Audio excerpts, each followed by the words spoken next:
Sortant de leur réserve, les forces armées congolaises, conduites par le chef d'état-major général Jean-Marie Michel Mokoko, dénoncent le risque d'une guerre civile et somment les partis politiques de trouver rapidement une solution à la crise institutionnelle, faute de quoi l'armée se verrait dans l'obligation d'intervenir. Apparemment, le coup de semence de l'armée est entendu, puisque la mouvance présidentielle et la coalition URD-PCT apparentée sont parvenus à la signature de l'accord du 3 décembre 1992, non sans difficulté, puisqu'il a fallu l'arrivée à Brazzaville du président Bongo du Gabon pour mettre le point dans la balance avec la manière la plus diplomatique. Vous pensez que pour former le gouvernement, on a besoin de moi? S'il était donné que j'ai, compte tenu des liens que j'ai dans ces pays de part et d'autre, si je peux servir à quelque chose, je le ferai.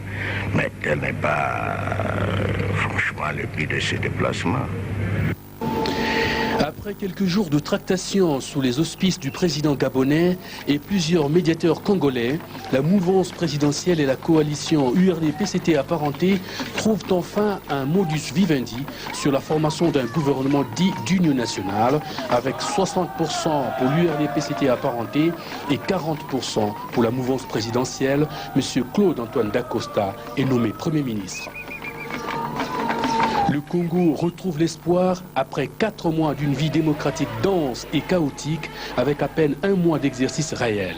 En cette fin d'année 92, le bilan de l'action du président Pascal Lissouba aurait été difficile à établir si la voix des sans-voix, celle du Congo profond, chrétienne dans son immense majorité, ne s'est pas fait entendre. Une lettre du Conseil œcuménique des églises chrétiennes du Congo sonne le glas de la politique politicienne. Elle souligne que quelle que soit l'excellence de leur programme, les hommes politiques ne pourront offrir à leur peuple développement et progrès qu'en garantissant à celui-ci justice et liberté. La paix sociale, élément fondamental pour notre pays, a toujours été au centre de mes préoccupations.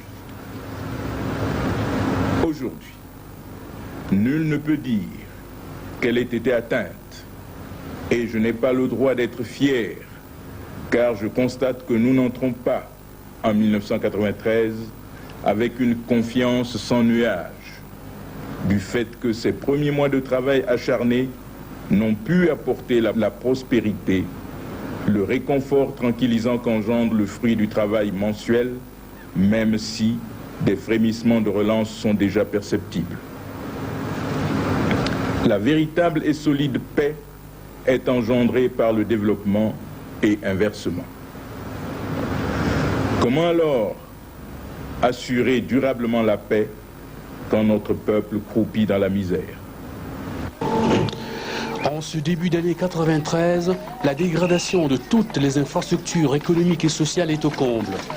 Pas de démocratie dans la misère, le gouvernement d'Acosta s'emploie très vite à mettre en place les organes de supervision des élections législatives anticipées. La méfiance entre les cartels politiques était telle que la composition définitive de la Commission nationale d'organisation et de supervision des élections, CONOCELA, ne fut rendue publique qu'après 2 mois de négociations. C'était déjà un mauvais signe pour les populations qui caressaient l'espoir de vivre une période pré- et post-électorale sereine. La CONOCELA mise en place est dirigée par Maître Mbemba, mais elle comporte des germes de division et de contestation car elle est composée dans son ensemble par des membres des partis en quête du suffrage populaire.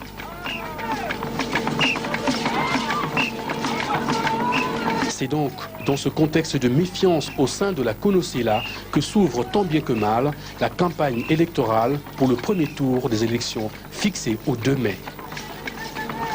Nous vous posons la question de savoir, à vous jeunes, contre qui ces coups sont fomentés? Est-ce contre le président de la République ou contre la jeunesse? Alors, si c'est contre la jeunesse, nous disons et nous vous demandons de comprendre une chose. Le combat que nous menons actuellement, ce n'est pas le combat d'un chef ou d'un responsable politique, c'est notre propre combat, le combat de notre survie et de notre devenir. accepter que les échoués d'hier puissent arracher le pouvoir devant nous. Alors il parle de la majorité, que le Premier ministre doit sortir la majorité parlementaire. Mais lorsqu'il y a eu les élections ici, les élections des députés, mais l'UPADES a été le seul parti qui a obtenu le plus grand nombre de députés. Abat la dictature! Abat la censure! Les deux grandes familles politiques ennemies vont à la conquête des suffrages à Brazzaville et dans le Congo profond avec la fâcheuse propension à délaisser le débat politique constructif pour en appeler ou recourir à l'injure et à la diffamation. Le pays, lui, n'est toujours pas sorti de l'ornière au moment où l'on s'apprête à aller voter les représentants à l'Assemblée nationale. Rien ne peut être attendu des compagnies pétrolières pour la bonne raison que les royalties avaient été hypothéquées jusqu'en 1999. Véritable casse-tête pour le président Lissouba qui cherche d'autres voies pour essayer de sortir le pays du gouffre. Un accord est signé avec la compagnie américaine Oxy pour 150 millions de dollars, viré le 30 avril. Le lendemain, le samedi 1er mai, les banques commençaient à payer 2 mois d'arriérés de salaire sur les 5 dus aux 80 000 fonctionnaires de l'État. Les 2 ont passé aux urnes. Les jours s'égrènent, l'opposition crie déjà à la fraude. C'est le branle-bas de combat entre d'une part les deux grandes familles politiques et d'autre part la CONOCELA et le comité de suivi. La CONOCELA qui est déclarée carente et irresponsable. Le comité de suivi demande au gouvernement de prendre ses responsabilités, ce qui amène le ministre de l'Intérieur François Ayayene à publier les résultats du premier tour. La mouvance présidentielle est en tête avec 62 députés. La colère de l'opposition monte. Le deuxième tour est fixé au 6 juin. On tente de négocier pour recoller le puzzle. Les face-à-face se multiplient au Palais du Peuple entre le président de la République et les dirigeants de l'opposition, la mouvance présidentielle, les forces armées congolaises, le conseil écuménique. C'était l'historique Nuit Blanche.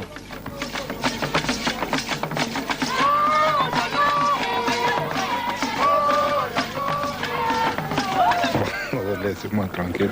Mais le peuple peut au moins savoir quelque chose de ce qui s'est dit aujourd'hui. C'est pas fini. Parce que le climat dans le pays est tel que les gens ne sont pas tellement précis de tout ce qui se passe. Qu'est-ce qu'on peut dire au peuple pour que les gens soient calmes aujourd'hui? On dialogue. Vous dialoguez sur le deuxième tour des élections législatives? La situation politique. On peut espérer que la date a été repoussée ou maintenue? Non, ils vont décider tout à l'heure. Lesquels?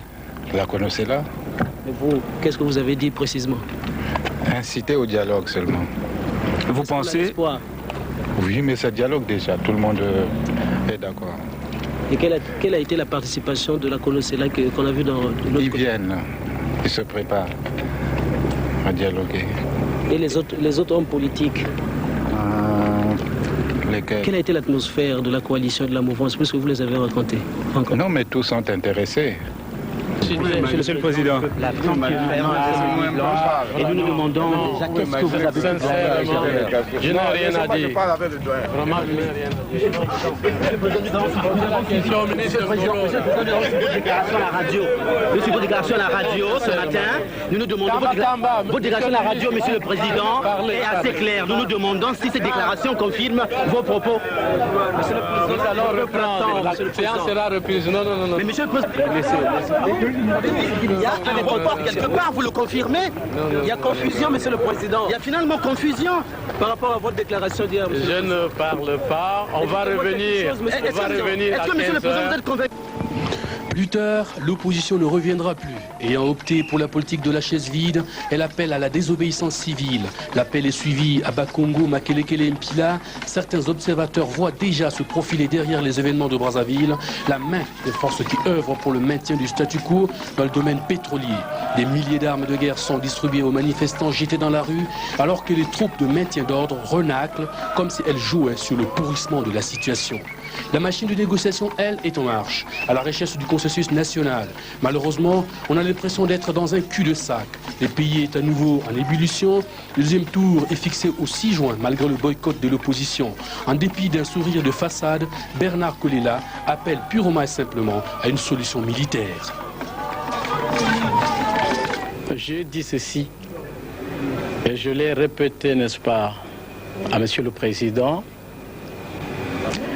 que si nos positions restent inconciliables, si nos positions restent telles qu'elles sont, au lieu de nous entretuer, au lieu de s'entretuer, ce ne serait pas l'idéal, mais cette situation nous pousse à une solution militaire. Ce que j'ai dit, au lieu que le Congolais s'entretue, il serait certainement bon que la solution militaire prenne la relève. C'est ce que j'ai dit. C'est la mort de la démocratie au Congo, vous ne le pensez pas? Cela est quand même contraire à ce que vous avez toujours prôné. Il faudrait bien suivre. J'avais dit ceci, pourvu que cette solution garantisse la démocratie, l'état de droit. Parce que si on s'entretue, c'est aussi la mort de la démocratie, de l'état de droit. Vous ne pensez pas? Est-ce que si on s'entretue, si on utilise les armes tout le temps, mais la démocratie est morte, la belle mort.